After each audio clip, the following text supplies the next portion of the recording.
G'day everyone, welcome back to another edition of Guvs Hero Review videos. We are today continuing in our Monster Island series, or the Hunter series, looking at the new 5-star legendary red hero, Nomad. There he is, the Cybersuit Sai Sprinter. So yeah, Nomad is available, as we saw, from the Monster Island portal, which comes around once every 8 weeks. It is on a month-on-month off rotation with the other Alliance event, which is the Mechanoid Menace, so we only get it every second month. In terms of the portal itself, the portal doesn't have great odds. It comes in with just a total of 1.2% chance for an event here, with there not being any featured heroes.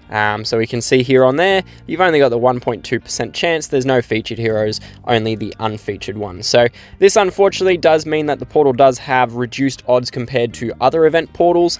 So if we take a look at the portal immediately above it at the moment, so there's a combined total there of 1.6% chance for a legendary event hero, as compared to 1.2. So what those 1.2% chance means is that if you were to do 100 summons in this portal, you would have a 70% chance of getting any of the 9 Monster Island heroes. So any one of them, there's about a 70% probability of getting one. But if you are going for a specific hero, like for example Nomad here, there would only be a 12.5% probability of getting that specific Monster Island hero from your 100 summons. So the odds aren't great. For a specific hero, there are worse portals, definitely, but those odds will diminish further though as more heroes are added to this portal over time. So in terms of Nomad himself, he is freshly added to PuzzleCombat, as I mentioned. He's only just been dropped in April 2024, roughly, well, it's a bit over 2 years really, since the event was initially released back in February 2022. His artwork, we'll just have a quick flip over and have a look at that. So we can see here, this is Nomad's full artwork. So he's got the 2 Sai weapons, one in each hand. He's got the sprint action going on, and there's a little bit of that Samus sort of vibe in terms of his outfit, or the zero gravity Samus. But yeah, I don't know how cybersuity it really is, but that's kind of his full artwork. So thank you to Valves for sending this one through. Appreciate the community for contributing to some of these pictures that I don't actually own myself. Heading back over to his card, and we can take a look at his family bonus. So he's a member of the Hunter family, which means that he is granted a increase in healing received when there are multiple unique members from the Hunter family in a team. Specifically, when you have 2, 3, 4, or 5 unique Hunters, there is an increase in healing of 10, 15, 20, or 25%. Specific emphasis on the word unique, so bringing 2 copies of Nomad, if you're so lucky to get them, along will not gain you the benefit. It has to be 2 different heroes, like combining Nomad with Magma or Nomad with Torrent as 2 different examples. I generally find this to be one of the weaker family bonuses. I'm not generally a big fan of increased healing, and it also doesn't help that the Hunter family has no direct healer. So you're not able to get any internal synergy within the family bonus. The closest thing that is in the team is the heal for damage from Barbie, is probably the closest thing to a healer in the family. So not a very good family bonus. Made even less so with like no synergy with the family bonus and the family itself. There is also a bonus for using the heroes during the Monster Island event. Specifically, they gain a 20% chance to apply a 1-turn delay and a 1-turn silence to the target of their special skill. They also have a passive attack and defense stat increase of plus 4, 8, 12, 16, or 20% when there are 1, 2, 3, 4, or 5 unique Hunter families in the team. So notably, this bonuses only happen in the Monster Island event. It doesn't apply during any other time of the game or any other application or phase of the game. It's only when you use them against the Apexes or the Hordes of the Monster Island event. In terms of Nomad's personal stats, he comes in with 846 attack, 717 defense, and 1,341 health points. It is a little bit of a skewing, mostly though going from the HP stat across to the attack stat.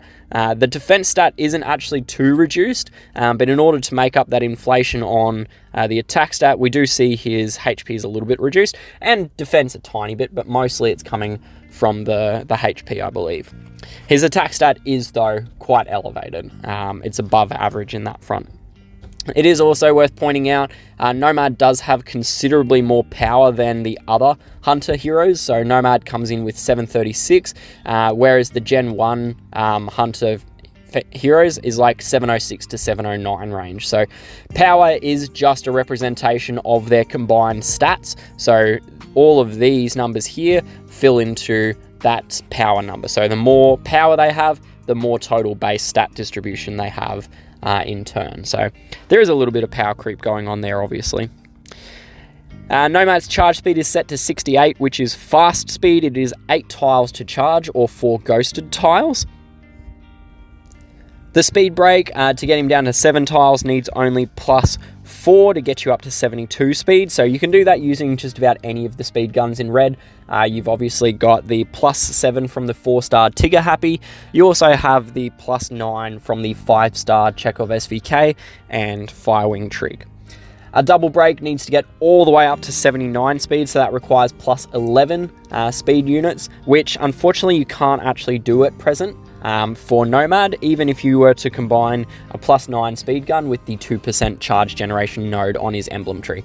If it was a 4% charge generation node, yes, you could get there, but unfortunately Nomad only has a 2% node. So on that topic, Nomad is a recon class hero, which grants him the chance to evade direct damage coming in from special skills and provide a +20% charge on each successful evasion. So the recon perk is one of my more favorite perks. It's right up there with the spy class and demolitions classes.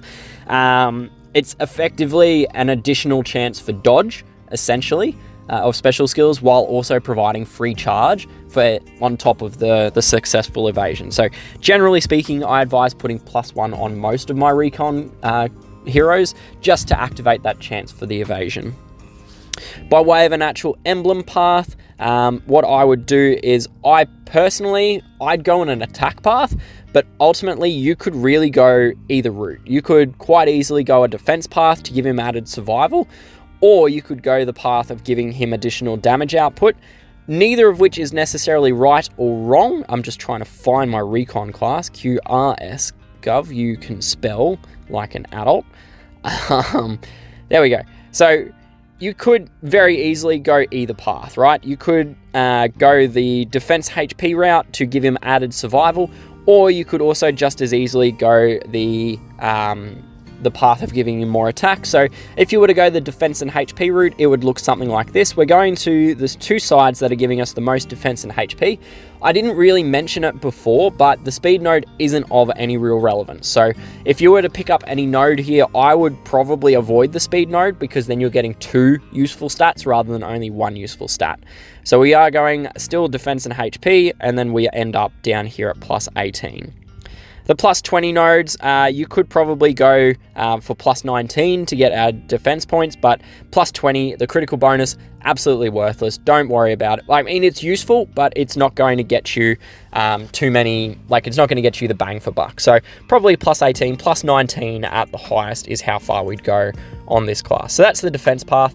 If you were to go the attacking path, it's kind of the inverse. You're going each of the sides that has got an attack stat on it, which ends up looking something like that instead. So that's the attack path, ATTK, if you wish to screenshot it. Alternatively, you can, as I said, do the defense path, which looks like this instead. A little bit more wiggly, but that's the defense path. So either option, both arguably correct. There's no necessarily right or wrong answer. But personally, I'd go the attack path. That's just the way I tend to play and the way I tend to emblem my heroes. Heading back to Nomad's card, and we'll take a look at his special skill. So his special skill is titled Cybersuit Sai, and at level 10 skill and 68 charge speed, it will remove all buffs from the target enemy.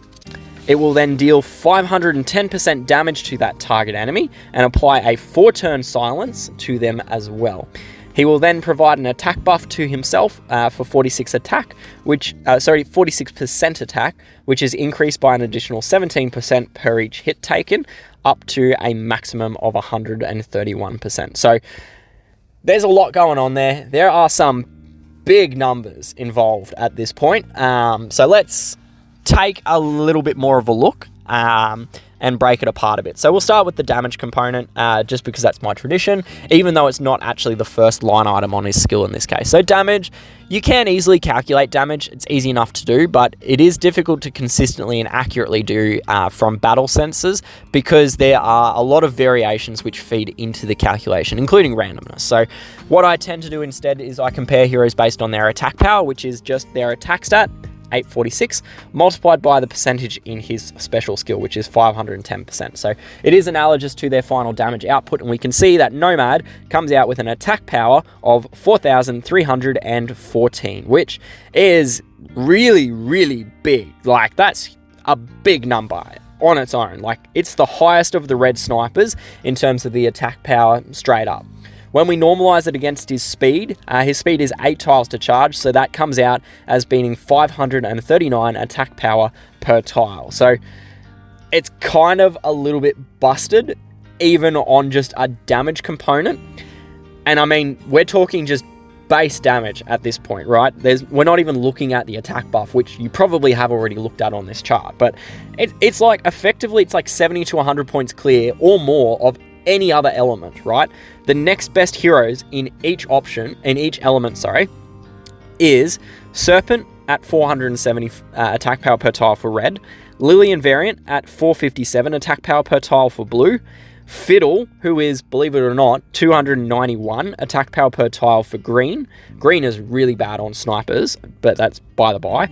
Topaz's base attack power per tile is 393, and then finally there's Cruz for purple at 483. So we're talking the nearest closest is Cruz at 483 and Serpent at 470, and we're still 60 to 70 points clear of them in terms of attack power per tile, and that's like even the best, like the absolute best case scenario in all of the elements when we factor in bonus damages. You know, blue 0 point maxes out at 512. Minamoto for green maxes out at 383. Topaz versus a status element maxes out at 544. Flak maximum 526. Amethyst maximum with buff and her attack buff and the stealth bonus comes out at 778. So of those, right, the base damage from Nomad is higher than the peak damage on just about any other element. Peak damage, like maximum. Then, like, let's just go and throw that potential attack buff on there.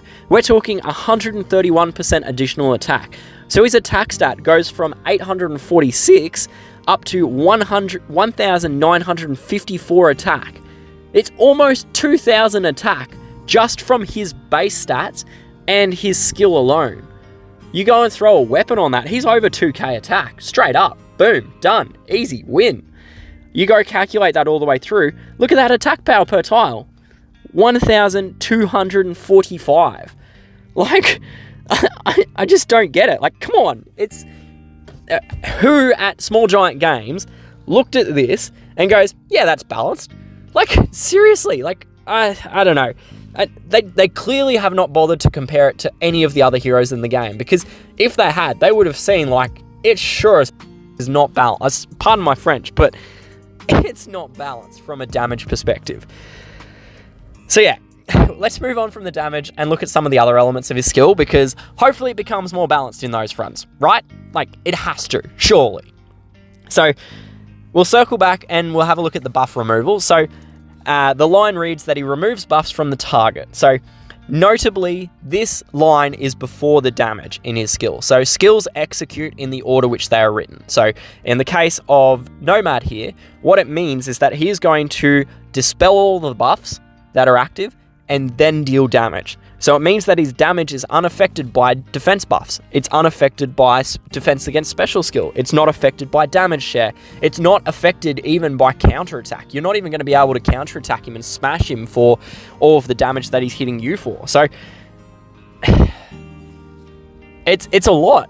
And it's the only hero in the game at this point in time that dispels first and then deals damage. Everyone else does damage and then dispel, or they don't deal damage at all. There's no one else that does this. So it's on top of an already massive damage. There's not even anything you can really do to try and mitigate or reduce it in terms of the damage you're going to receive. The next item in his skill is the silence. So the target gets silenced for 4 turns. Silenced heroes, are unable to use their special skills. So silence is a form of charge control. If you've watched enough of my videos, you'll know that charge control is like, it's the peak level effect, in my opinion. It's about as good as you can get. Silence is a form of this charge control. It's not necessarily as good as other forms, like Insanity is probably the top ranked one, but in the end of the day, it is still charge control. So yes, you're not removing any charge, but you're stopping them from using their special skill immediately, and you're putting a time period before they can actually cast their skill. So the major benefit for silence over the other formats, or with some of the other formats, I guess, is that the biggest thing is that it disrupts the opponent's battle plans. It stops them from being able to play their battle the way they would want to. It forces them to either hold off on making tile matches until the silence is gone, or you have to keep making tile matches to deal damage and miss out on the potential charge that you'd be generating from it, because you've got someone that's just sitting at 100% charge waiting for their turn. It is a very, very good skill, silence, both in attacking situations where you can pick and choose when and whom and what you're going to hit with the silence, but also on defense situations, because it just really throws out your rhythm. You're not able to play the way you want to. It is worth noting that for Nomad here, his duration is set to 4 turns. We can see there. Normally for silence, the duration is 3 turns. So on top of having a busted damage output, and on top of having the only dispel first then damage in the game, Nomad is also now got an extra turn on one of the best effects you can have on a special skill in the game. I mean, it is somewhat arbitrary, because, who's really going to be alive long enough to make use, to last 4 turns of silence after you've done so much damage to him up front? But it's just another thing on top. It's like an extra thing. Finally, the last part of his skill is the Berserk attack buff. So the caster gets plus 46% attack and a further 17% increase every time they are hit during 4 turns. This effect can stack up to a maximum of 131%. So I call this a Berserk attack buff because it increases with more damage that they take or more hits they take. So you're already seeing red mist and you get angrier and angrier. So that's kind of where the name comes from. The wording in the skill isn't very clear. It's quite poor English and grammar, really. But essentially what happens is Nomad gets a base attack stat increase of plus 46% for 4 turns. During those 4 turns, every time he gets hit, he gains an extra 17% attack buff. So you hit him once, it becomes 46 plus 17. You hit him twice, it becomes 46 plus 34.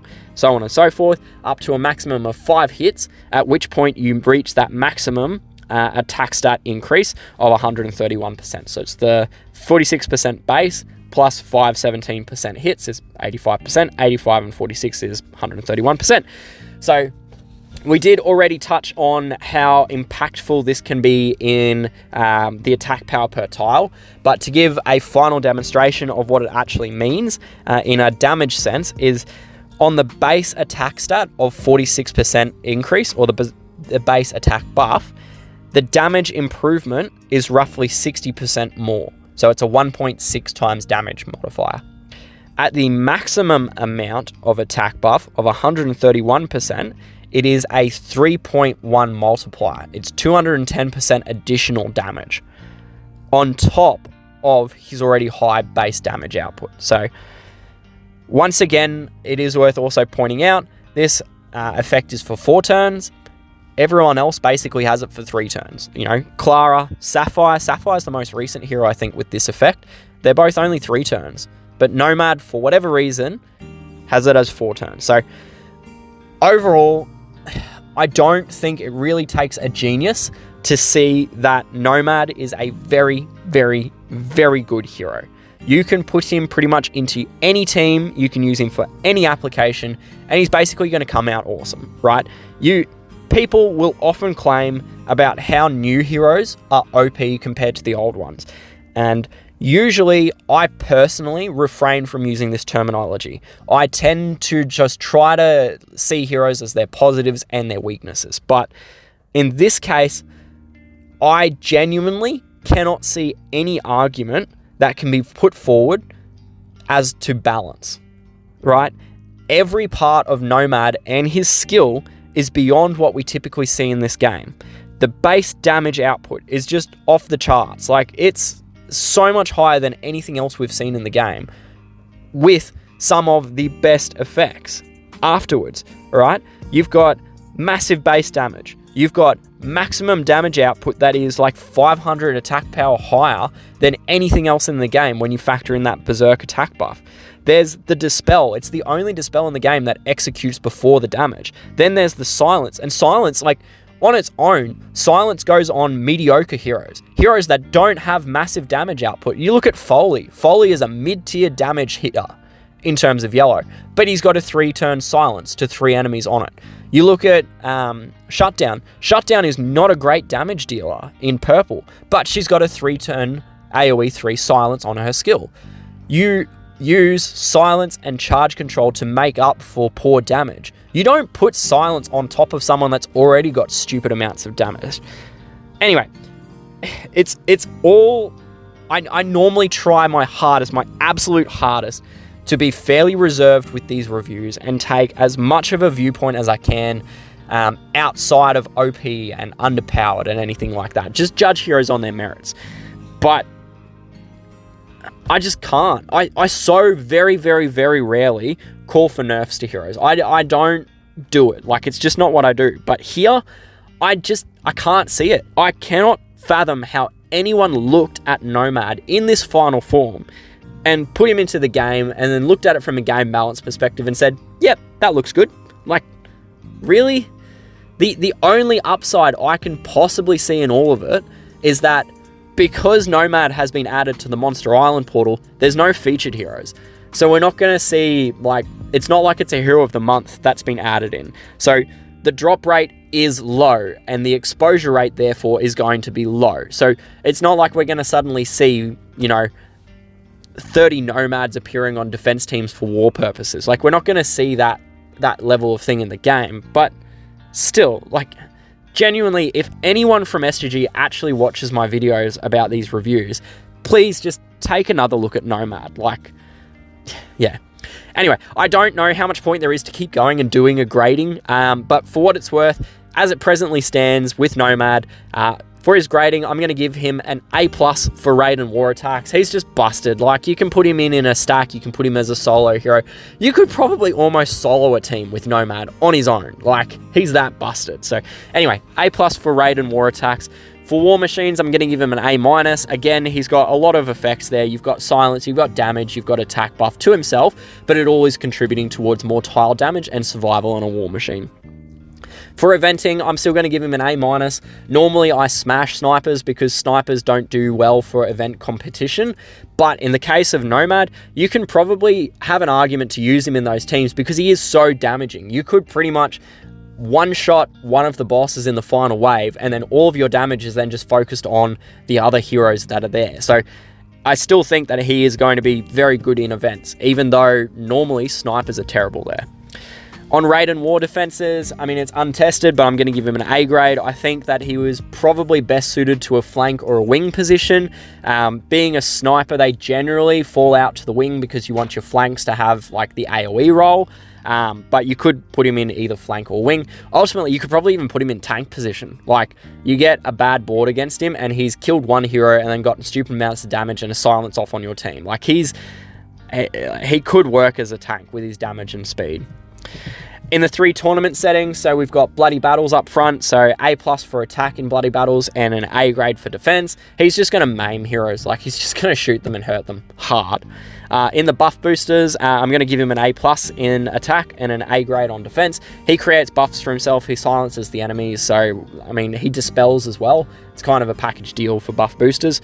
Finally, in the charge tournament, where everyone's speed is set to 65, he does go down a little bit here, right? He goes from 68 down to 65, but even with the slight speed reduction, he's still a hell of a hero. So I'm still going to give him an A grade for charge attacks and A grade for the charge tournament defenses. And that concludes, his overall grading comes out as obviously being an A grade for attack and an A grade for his overall defense grade. And that concludes the content that I have for this review of Nomad.